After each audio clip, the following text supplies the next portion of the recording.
गावामध्ये गेल्या 30-40 वर्षापासून अनेक कुटुंब या ठिकाणी आपलं वास्तव्य करतायत, परंतु गेल्या 4-5 वर्षापासून फेकरी ग्रामपंचायतीचे सरपंच असलेले बेरुड आणि ग्रामसेवक असलेले पाटील हे दोघंही या ठिकाणी या ग्रामस्थांना जे त्या ठिकाणी गेल्या 30-40 वर्षापासून वास्तव्य करतायत त्यांना वारंवार या ठिकाणी नोटीस पाठवून आपण अतिक्रमणधारक आहात, आपली घरं तोडावी लागतील, आपण स्वतःहून 7 दिवसाच्या आत घरं खाली करा अशा पद्धतीच्या नोटिसा पाठवून धमकावत आहेत, सातत्यानं या लोकांना त्रास देत आहेत।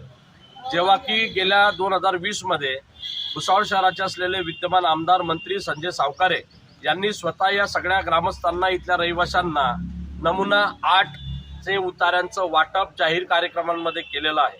जर नमुना 8 चे उतारे या रहिवाशांना दिलेले आहेत, त्याच नंतर जर ग्रामपंचायत यांना बेकायदेशीररित्या अतिक्रमणधारक आहेत असं या ठिकाणी संबंधित असेल आणि त्या अतिक्रमणाच्या नावाखाली जर यांची घरं उद्ध्वस्त करू पाहत असेल तर वंचित बहुजन आघाडी कुठल्याही परिस्थितीत यांच्या घराच्या विटेला सुद्धा धक्का लागू देणार नाही। ही सर्व गोरगरीब जनता आहे, ही सर्व विविध समाजातून येणारा सर्व मिश्रित बहुजन समाज आहे। इथे मुस्लिम समाज असेल, इतर बौद्ध समाज असेल, आमचे कोळी समाज बांधव इथे आहेत, कुंभार समाज बांधव इथे आहेत, सर्व समाज बांधव या ठिकाणी गुन्ह्या गोविंदानं गेल्या 30-40 वर्षापासून राहत आहेत। आणि जर अतिक्रमणाच्या नावाखाली इथला असणारा सरपंच आणि ग्रामसेवक जर या लोकांची घरं उद्ध्वस्त करत असेल तर वंचित बहुजन आघाडी कदापि हे होऊ देणार नाही। यांना कायमस्वरूपी त्याच ठिकाणी ग्रामपंचायतीने दिलेला नमुना 8 दिल्याप्रमाणे या ठिकाणी कायम करावं अशी आमची या ठिकाणी मागणी आहे। मी 25 वर्षापासून इथे राहते। सरपंच बाईकडचे मेंबर बाईकडचे माझ्याकडे दबाव टाकतात, घर तोडा।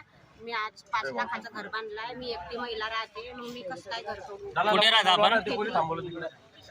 रजिया बिस्मिल्ला कुरेशी म्हणते। आम्ही 50 वर्षापासून तडी राहत आहे। जुने लोक आम्ही राहणारे तडले। कुठे राहता तुम्ही? फेकरी 40 बंगला। तो सरपंच मेंबर आमच्यावर दबाव टाकताय की बा तुम्ही घर तोडा, आमचे चांगले घर असेल आम्ही कसं काय तोडा सर?